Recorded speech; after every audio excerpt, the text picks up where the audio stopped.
Eu, na verdade, tenho uma vocação para a área de comunicação desde mocinho.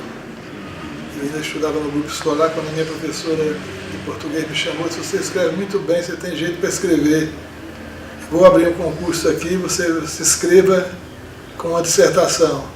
Eu não sabia bem o que era dissertação, mas ela me explicou o que era dissertação. E eu fiz e ganhei o primeiro lugar nesse concurso. A minha primeira, vamos dizer, vinculação a um campo, porque na verdade todo mundo aprende a ler, escrever, a contar. Então eu ganhei de presente um livrinho dela de Monteiro Lobato e fiquei gratificadíssimo. Depois então eu tive a minha formação ginasial lá na cidade de Santana do Ipanema, que é vizinha de Palmeira dos Índios, onde eu nasci. E aí então eu fui estudar em Maceió, que é a capital do estado, e resolvi que eu queria ser jornalista. Então fui ao jornal Gazeta de Alagoas, falei com o editor da Página dos Municípios e me ofereci para fazer reportagem semanal sobre a comunidade em que eu vivia, Santana do Ipanema. Ele topou, não me deu pauta, não me deu nada. Naquele tempo não tinha essa história de agendar, cada repórter tinha que, o colunista, o comentarista tinha que fazer sua própria pauta. Eu fui à cidade e comecei a prescrutar os fatos que estavam acontecendo e foi assim que eu me tornei jornalista. Aos 15 anos de idade, eu estreiei na Gazeta de Alagoas escrevendo uma matéria sobre a Biblioteca Pública Municipal da cidade. Havia sido criada uma biblioteca e eu achei que valia a pena explicar ao público da capital, do interior, o que estava ocorrendo. Então, tudo começou aí. Eu fiquei trabalhando na Gazeta de Alagoas, logo depois eu fui convidado para trabalhar no jornal de Alagoas, que era a espécie da Globo de Alagoas na época, era uma empresa mais importante, pertencia a Assis Chateaubriand. Então, no jornal de Alagoas eu tive maior espaço para me desenvolver, sempre essa função de jornalista comunitário. Eu ia para a minha cidade no final de semana, entrevistava as pessoas, via o que estava acontecendo e relatava na semana seguinte. Mas depois de um ano e pouco eu verifiquei que eu havia aprendido a fazer tudo no jornalismo, eu sabia fazer de tudo, mas não sabia por quê.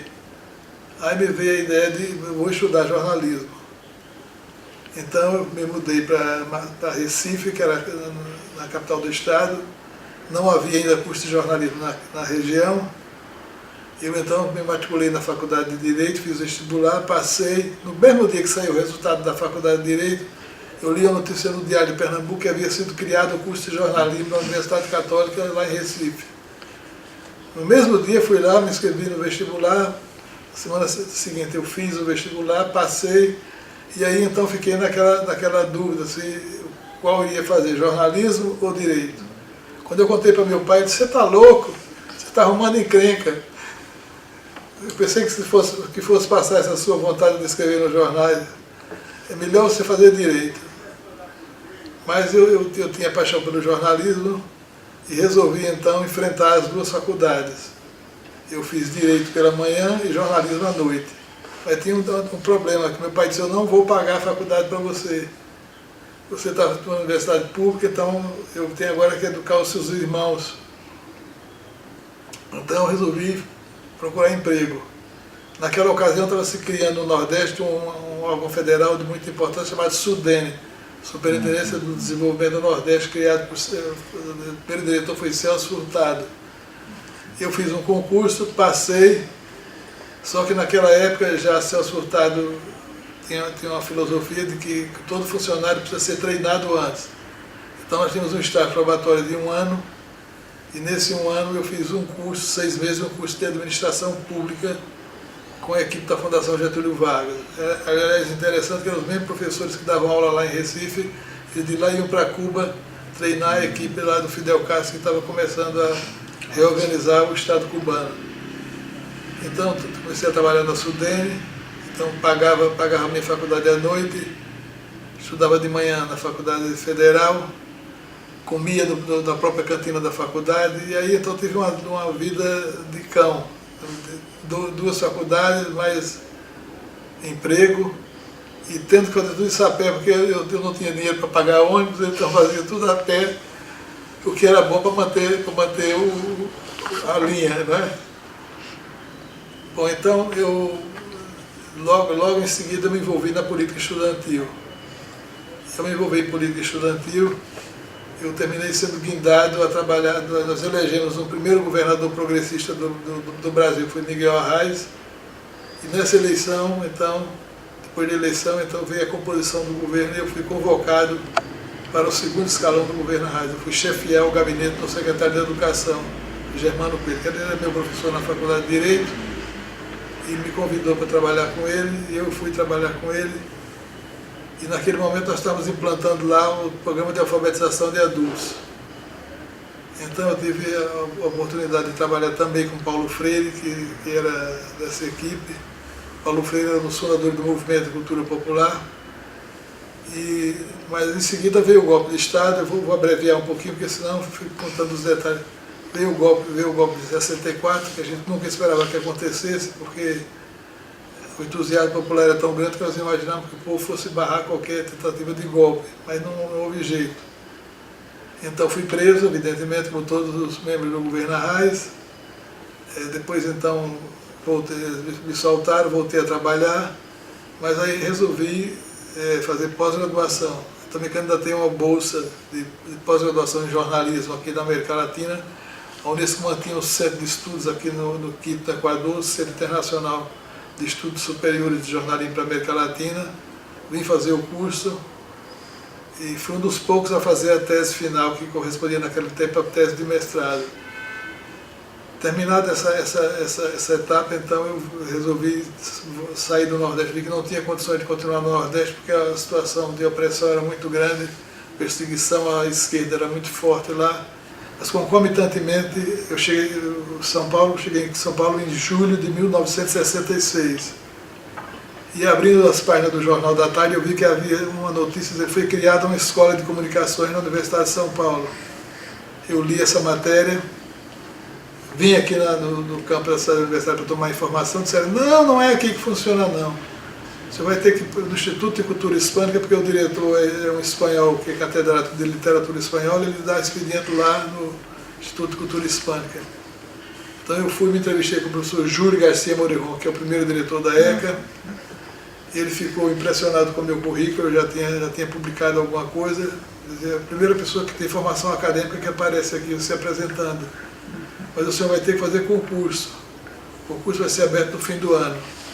Mas, como era prática naquela ocasião, já aproveitou para me dar trabalho para fazer. Com vários outros professores que ficaram trabalhando voluntariamente todo o segundo semestre de 1966. Virgílio Noia Pinto, eram vários professores que trabalhavam, Rolando Morel Pinto, que trabalhavam voluntariamente. No fim do ano nós fizemos um concurso, eu passei, e então em 67 estava aqui no início do curso. Aliás, eu não estive nos primeiros dias do curso, porque o que aconteceu aqui é o seguinte, é que as contratações eram muito demoradas. E eu não podia sair do emprego que eu estava para vir para cá esperando que isso fosse publicado no Diário Oficial. Então as aulas começaram aqui, só que não começaram na ECA.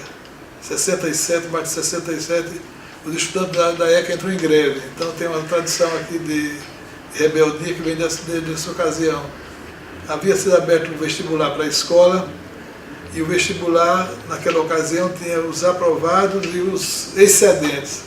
Então aqui a escola tinha 100 vagas, foram aprovados 200.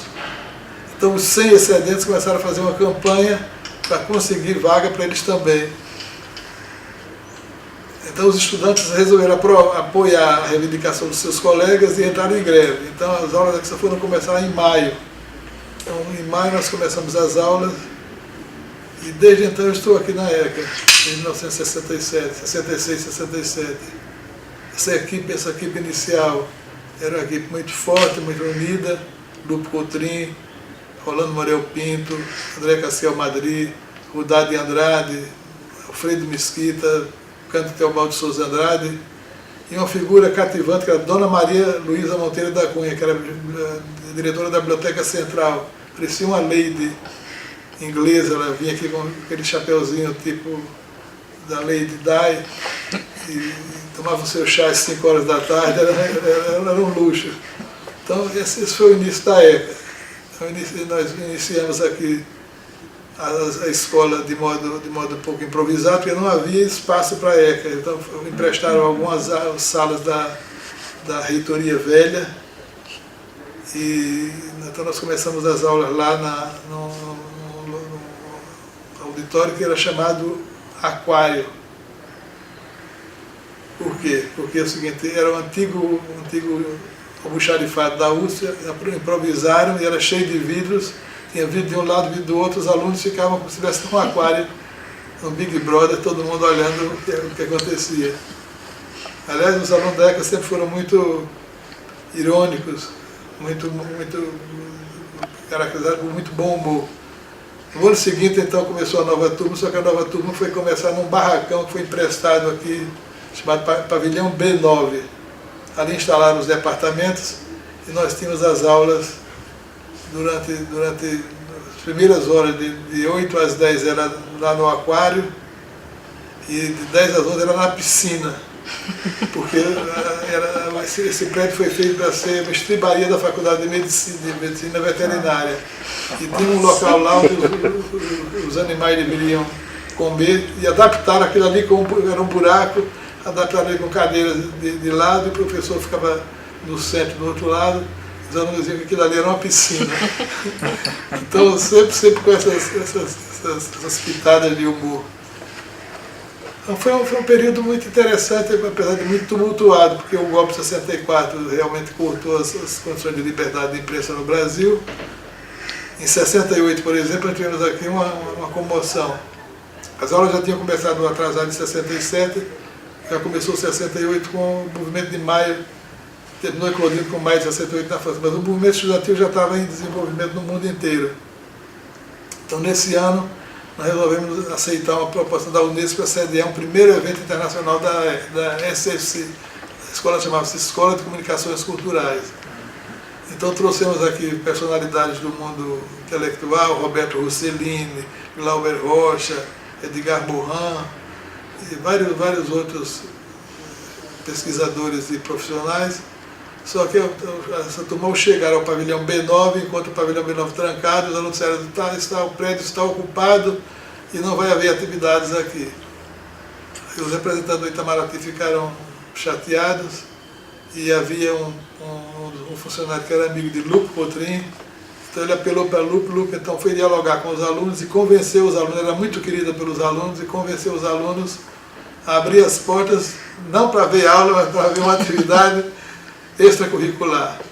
E foram permitidos os alunos de rádio e televisão e os assistentes do seminário e os de jornalismo que estavam ali preparados para instalar primeiro o projeto laboratorial, que era a Agência Universitária de Notícias, foram então autorizados a participar do evento, publicando diariamente o boletim da UN, que ainda hoje existe aqui. Então foi um pouco do início da ECA.